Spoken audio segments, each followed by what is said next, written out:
25 règles de bienséance que toute femme devrait connaître.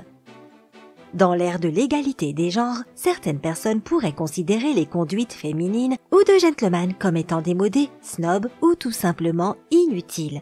Mais il existe encore des personnes qui veulent montrer qu'elles peuvent avoir un comportement chic et raffiné. Alors si tu sens que tu es une vraie femme à l'intérieur, mais que tu es un peu perdue avec toutes ces complexités pour avoir un comportement correct, ne t'inquiète pas, les règles de bienséance sont plutôt simples à apprendre si tu les essaies et que tu les inclus dans ton mode de vie. De plus, soyons honnêtes, peu importe ton genre, personne ne veut avoir l'air impoli ou grossier devant les autres. Dans cette vidéo, nous te présenterons toutes les règles du comportement féminin que tu dois savoir afin d'être admiré par ton entourage et de te faciliter la vie. Et pour les hommes qui se sentent exclus, vous pouvez également apprendre ces règles. Lorsque tu reçois des invités, si tes invités se rendent dans ta maison pour la première fois, montre-leur en premier lieu où sont les toilettes afin qu'ils puissent se rafraîchir. Ensuite, tu peux les inviter à se joindre au reste des invités. Si tes invités t'ont apporté de la nourriture ou des boissons, il est nécessaire de les mettre sur la table pour que les autres puissent en profiter. Quand tu es l'invité, apporte un petit cadeau pour les hôtes. Il n'est pas nécessaire que ce soit quelque chose de cher. Pense à une bouteille de vin, une boîte de biscuits ou peut-être une décoration pour leur maison de vacances ou quelque chose en relation avec leur passe-temps. Si tu as besoin de quitter la soirée de manière urgente, il faudra que tu t'isoles avec les hôtes et que tu leur dises que tu dois partir. Inutile de dire au revoir au reste des invités, tu casserais l'ambiance et les autres pourraient penser que c'est l'heure de partir.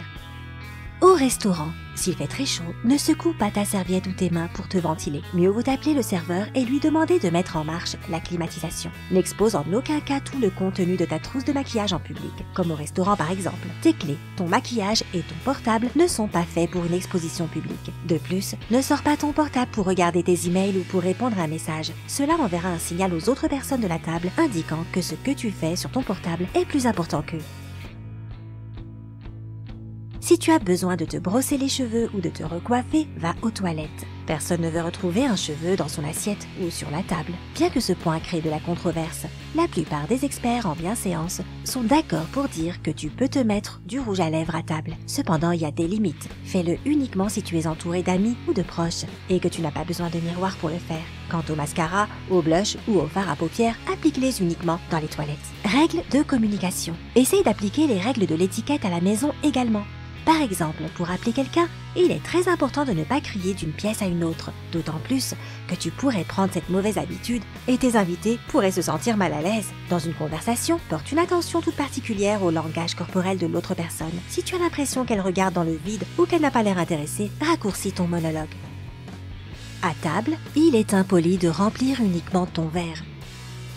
Demande d'abord à ton voisin de table s'il aimerait que tu remplisses son verre. Ne prends pas trop de temps pour choisir le meilleur morceau du plat. Prends celui qui est le plus proche de toi. Tu n'aimerais pas donner l'impression d'être quelqu'un d'égoïste et d'avide, n'est-ce pas? La cuillère à soupe ne doit pas être sur la table, durant le repas ni après. Laisse la cuillère dans le plat, afin de ne pas tacher la nappe. Quand tu tiens une tasse de thé dans tes mains, pince l'anse de la tasse avec ton index et ton majeur d'un côté et ton pouce de l'autre. La tasse de café, en revanche, peut être prise en passant l'index dans l'anse. Si tu assistes à un repas décontracté, tu peux placer ta serviette sur tes jambes dès que tu t'assieds. Cependant, un événement officiel attend que l'hôte déplie la serviette sur ses jambes et tu peux ensuite faire la même chose. Si tu dois te lever de table durant un instant, place la serviette sur ta chaise. Après que le repas soit fini, place-la du côté gauche de ton assiette. Règle générale. Souviens-toi qu'au travail, il ne faut pas poser ton sac sur la table, ni ton chapeau, ni ta trousse de maquillage. Trouve un autre endroit pour les déposer. Si tu t'assieds sur une chaise basse, ne croise pas les jambes l'une au-dessus de l'autre. Mieux vaut serrer les genoux et incliner les jambes d'un côté. Cette posture s'appelle inclinaison de la duchesse. Tu peux également croiser les jambes en croisant un pied derrière l'autre. Cette position est aussi connue comme la croix de Cambridge. Même ces positions assises ont des noms féminins. Vestiaire public. Si tu arrives dans un endroit où il n'y a pas de porte-manteau, tu devras laisser ton manteau sur un crochet prévu à cet effet. Tu peux te recoiffer un peu dans le sas d'entrée, devant un miroir, cependant tu ne dois pas te maquiller ni te peigner. Pour ce faire, va aux toilettes. Il est parfois acceptable pour les femmes, pas pour les hommes, de porter un manteau à l'intérieur. Mais si c'est un gros manteau d'hiver ou un manteau en fourrure, cela semblera bizarre et peu raffiné. Tous les gros accessoires doivent être déposés dans les vestiaires. Parapluie, gros sac, mallette, s'il n'y a pas d'objet de valeur à l'intérieur. La seule exception est le sac à main. Règles d'étiquette en voiture. Lorsqu'une femme monte en voiture, elle ne doit pas se baisser pour rentrer directement dedans. Elle doit s'asseoir au bord du siège, puis ramener ses jambes à l'intérieur du véhicule. Et en descendant, elle doit d'abord mettre les pieds dehors, puis sortir de la voiture. Au XXIe siècle, la règle selon laquelle un homme doit passer chercher une femme en voiture a perdu de son importance. Si tu es une femme et que tu as ta propre voiture, tu peux t'arranger avec lui pour vous retrouver directement sur le lieu de l'événement. Si tu prends ta propre voiture, l'homme, ton petit ami, mari ou ami, peut te raccompagner jusqu'à elle, s'assurer que toutes les portes soient fermées et que tu sois en sécurité. Naturellement, la femme peut proposer à l'homme de le raccompagner chez lui, s'il vit près de là. Dans une voiture, un homme et une femme s'assoient côte à côte sur la banquette arrière seulement s'ils se connaissent bien. Les couples devraient être assis ensemble, soit comme pilote et copilote, ou bien sur la banquette arrière. En général, il y a une sorte de hiérarchie. Plus tu es jeune, plus tu t'assois derrière. Les personnes plus âgées s'assoient généralement devant, à part si elles préfèrent autrement. Ne touche jamais la radio de la voiture si tu n'es pas le propriétaire. C'est la plus importante règle d'étiquette en voiture. Ne le fais pas à part si tu entends les mots magiques. Tu peux choisir la musique si tu veux. En tant que passager, les seules choses que tu peux ajuster sont la position de ton fauteuil. Et avec la permission du conducteur, le chauffage ou la climatisation. Ou bien tu peux demander si tu peux baisser la vitre.